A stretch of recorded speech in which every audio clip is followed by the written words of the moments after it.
pour un mariage. Bénis cette union, Seigneur, rends-la heureuse et féconde et que d'elle sorte une lignée d'êtres qui soit à notre époque pervertie et troublée autant d'exemples de sagesse et de vertu. L'amour est un rayon divin qui enveloppe tous les êtres.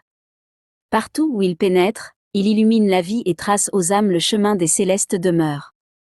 L'amour conjugal est un reflet d'en haut, car de lui sort la famille, base de toute société, pivot de toute civilisation. En effet, sans la famille, l'homme n'aurait pu sortir de l'état barbare.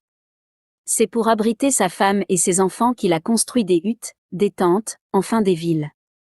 C'est pour les défendre qu'il a créé la cité, et de la cité est sortie l'idée de la patrie, puis la notion d'humanité. C'est pour assurer leur bien-être qu'il a dompté la matière et conquis le monde. La famille humaine n'est par elle-même qu'un diminutif de la famille spirituelle, qui est plus large et plus nombreuse et dont tous les membres se suivent ou s'assistent alternativement à travers leurs existences, les uns s'incarnant sur la terre pour affronter les luttes et les épreuves de la vie, pour perpétuer l'espèce, les autres restant dans l'espace pour protéger et soutenir les premiers. C'est pour rendre l'union humaine plus étroite et plus profonde que Dieu a créé l'homme et la femme. L'esprit qui les anime est de même nature, mais la forme est différente, à l'homme sont dévolues la force, les vastes pensées qui l'aident à aplanir la voie, à la femme, les douces vertus qui font le charme du foyer. Aujourd'hui, vous allez vous unir devant Dieu, cette union est sacrée et vous devez l'accomplir avec un cœur pur et recueilli.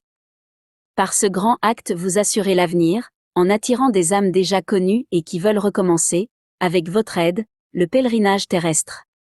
À ces âmes redevenues enfants vous devez, la douce protection familiale, le foyer digne et respecté.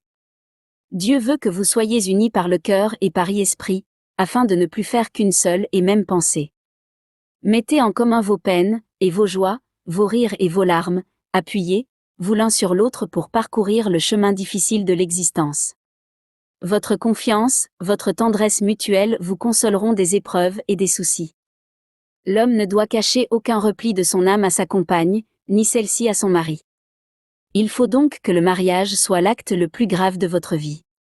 Que Dieu vous protège et vous soutienne, afin de maintenir votre foyer pur et saint.